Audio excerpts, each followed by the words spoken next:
So you want to know exactly how much it's going to cost you to build your dream garage? Well, currently I'm 20 years old and I have built up a little 3-car collection, including a daily, a JDM Imports, and a beautiful American Muscle. With, you know, a little bit more horsepower than stock. And today I'll be going over exactly how much, that was a horrible rev match, by the way.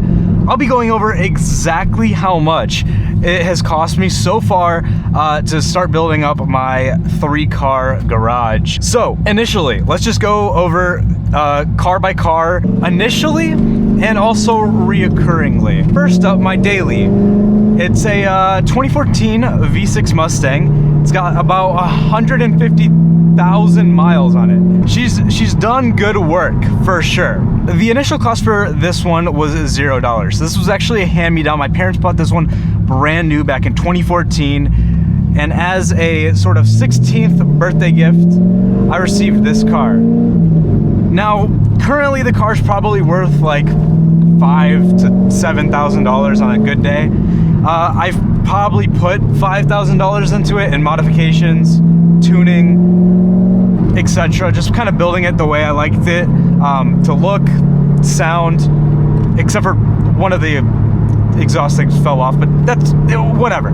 So $0 for the Mustang. I would say annually is about maybe $1,000 in insurance. I would just give it like maybe another grand for maintenance. Like you could count little modifications as well. Now, number 2, this is gonna be my favorite car of all time. This is my absolute dream car. It is my 1997 Eunos Roadster SR Limited. It's a Japanese import Miata, essentially. It's got a 5-speed LSD hardtop roll cage. Imported it at like 19. This one, I would say, okay, so far I've probably put, like, it hurts to say, probably 20 grand into it. Now, initially the car cost 15. That was before I had to do any maintenance on it. It only has 40-something thousand miles, but it is an old car, so basically all the components that were like old and all that shit had to be replaced. I just did like an entire, I did a brake job on it. I did an entire cooling system redo, basically hoses, radiator, the whole 9 yards. And I'm about to put a clutch into it, which is gonna cost me another $1,000. So the Miata, I would say, I'd book $1,500 a year in maintenance reoccurringly, just because it's older, of course. But initially it cost me 20 grand. That was all my own money. No, my parents didn't buy it. Unfortunately, it's on its own plan because companies didn't like the VIN because, you know, 10-digit VIN, import shit, whatever. So that cost me about $1,100 per year. So for the Miata, I'd say about $2,600 a year just to keep it alive.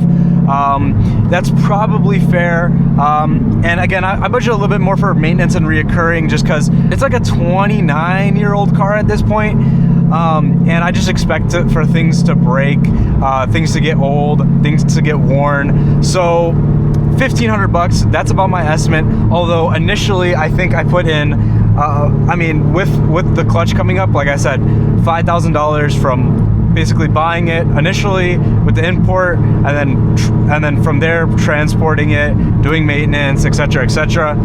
Call it 20. Now, finally, is my 3rd car and my most recent one. This 2002 Chevrolet Corvette C5 with a manual transmission. And it's a base model. Honestly, and this is not cope, I swear to God, I could afford the Z06 if I wanted to. That fucking hatch is way better. I don't give a shit what any people say, alright? That's way better. Again, with this one, I'd expect more costs and maintenance up front. I bought this car for about 16 grand. It's already cammed, got the manual, of course, brand new clutch, brand new harmonic balancer.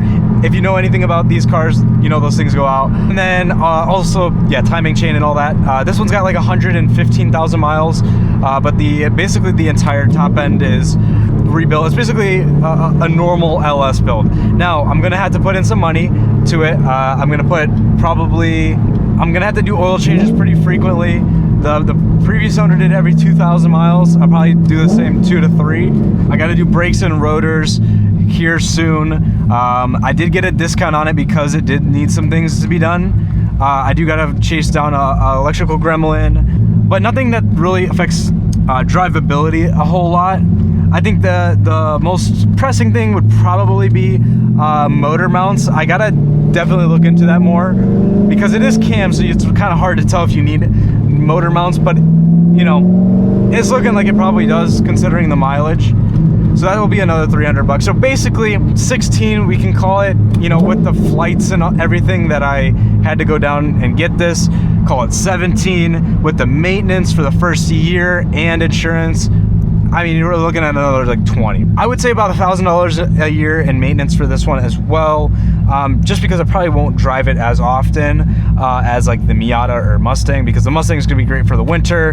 The Miata, I just kind of want to daily it because I love that car. Insurance, again, similar to the Mustang, about $1,000 a year. It's basically costing me about let's just call it $6,500 a year. Yeah, so I'd say about $500 a month just to maintain them. And for me, it cost me about $40,000. Let's just, you know, round it up, 40 grand to get it all. Now, why is this important and why is this relevant to your financial situation? I make around $3,000 to $5,000 depending on the month. So it's not a huge portion of my budget, but it is a good chunk.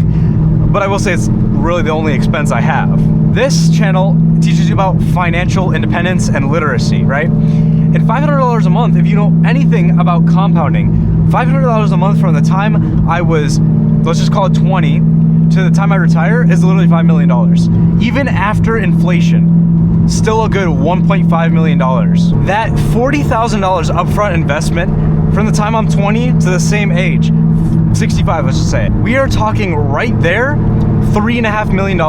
Plus, let's just call it the $500 a month to maintain and insure these cars properly. And again, this is maintaining very nicely, I will say. That is another $5 million. So we're talking $8.5 million in opportunity cost that I've spent on cars. I could have used my car that I got for free and only paid $150 a month. A lot less opportunity cost. However, you may be wondering, if you know that and you know that huge opportunity cost, what are you doing to justify this, right? So first of all is, I believe in a philosophy where you kind of have to have a balance in life. Now, I don't really like the word balance because it kind of insinuates that, you know, you're not going as hard as you can be, but that's not true. I think for me, balance is more like enjoying the things that you like in life, but also not doing it in a degenerate way. And I'm not doing this in a degenerate way, and I'll explain to you how. I make sure before I purchase any car that I at least have the car's value in cash.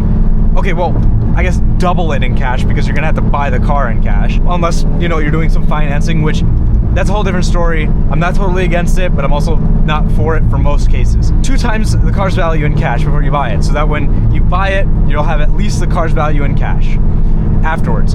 Then I suggest 2 to 3 times the car's value in investments. And now this is for cars that are like toys, like these cars, right? That is essentially the philosophy that I've gone on. And now that will be just the purchase price. I will say that's what I've gone off of. Let's say the Miata was $15,000. That was the purchase price. I made sure I at least had 30 grand in the bank, and then I at least had another, you know, 30 to 45 in investments.